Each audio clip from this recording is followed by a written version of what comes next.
নমস্কার, শুভ সকাল প্রিয় বন্ধুরা, যে যেখান থেকে আমার এই ভিডিওটি দেখছো সবাইকে জানাই অনেক অনেক শুভেচ্ছা ও অভিনন্দন। আশা করছি আপনারা সবাই ভালো আছেন। আমরা সবাই খুব ভালো আছি।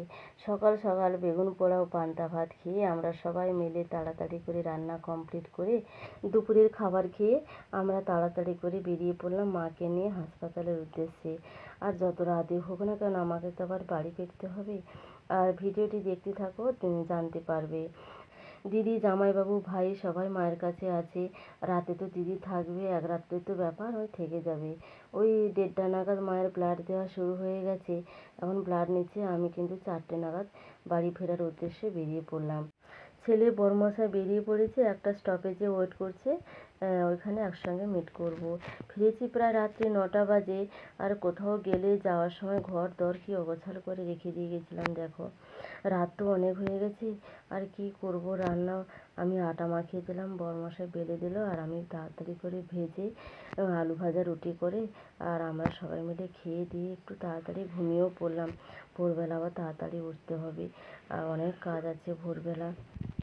গুড মর্নিং বন্ধুরা। ভোরবেলা উঠেছি আমি সেই 4টের সময় উঠে, আর কি ধুলোবালি পড়ছিল নিচের ঘরটা। উপরে তো বাবা ছেলে ঘুমোচ্ছে, পরিষ্কার করতে পারবো না, তাই নিচের ঘরটা আগে পরিষ্কার করে নিলাম। ঝাঁটফাঁট দিয়ে নিচের ঘর কত ধুলোবালি পড়েছিল সব পরিষ্কার করে ভোরবেলা যখন বাইরে যাই 5টা নাগাদ, না একটা হনুমানের বাগানের এই বেগুন গাছগুলো অনেক বেগুন হয়েছিল জানো, আর তুলিনি ইচ্ছে করে। আর জানি বাপের বাড়ি থেকে এসে তুলব, তখন খুব ছোট ছিল, এখন তো খুব বড় হয়ে গেছে, আর সব খেয়ে নিচ্ছে দেখো। সকালবেলা এসে মনে হয় ওর খুব খিদে পেয়েছে। কোথা থেকে এসেছে সকালবেলা বজরংজি, যাই হোক, ও খাচ্ছে খাক, আমি আমার কাজ করি। সকালের সমস্ত বাসি কাজ কমপ্লিট করে নিলাম। এখন 6টা বাজে জানো। আর চাটা 3জনে মিলে খেয়ে দিয়ে ছেলে পড়তে বসলো, আমি রান্না বান্না করলাম। আর বড়মশাই কোলে অনেকটু কাচাকাচির জন্য চুবিয়ে রেখেছিলাম সার্ফ জলে, ওইগুলো কাচাকাচি করলো, সমস্ত জল ভরলো। ছেলে স্কুলে যাওয়ার জন্য বেরিয়ে পড়েছে। আর জানো তো আজকে আমার শ্বশুরমশাইয়ের মৃত্যুবার্ষিকী। আজ 9 বছর হয়ে গেল উনি পরলোক গমন করেছেন। আর বাবার বাড়ি থেকে তাড়াতাড়ি বাড়ি ফেরার এটাও একটি কারণ ছিল।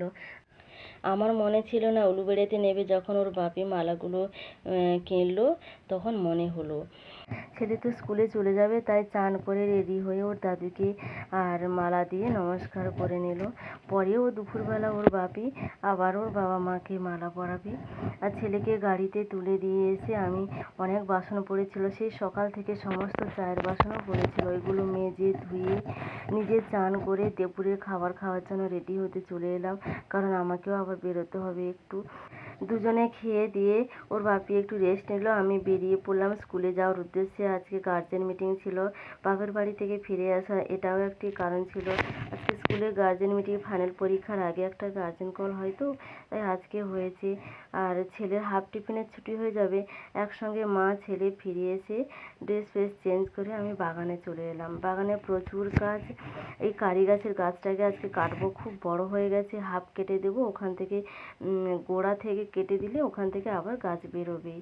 তো 3জনে মিলে বাগানের সমস্ত কাজ করে মাটি কুপিয়ে অনেক দানা ছড়ালাম আজকে। নোটে দানা, পালং দানা, 2 রকম নোটে, আবার পালং, মূলো শাক, আর লঙ্কা গাছ, টমেটো গাছগুলো তো আগে দিয়ে গেছিলাম, এখনও দেখো হচ্ছে না, জল সার পাইনি বলে না কি জানি। যাই হোক, বাগানের সমস্ত কাজ গুছিয়ে বিকেলবেলা একটু 3জনে মিলে বাপের বাড়ি থেকে কাঁচা তেঁতুল নিয়ে এসেছিলাম, ওইগুলো সেদ্ধ করে পাল্প বার করে আর চিনি দিয়ে মাখিয়ে খেলাম আর গল্প করলাম।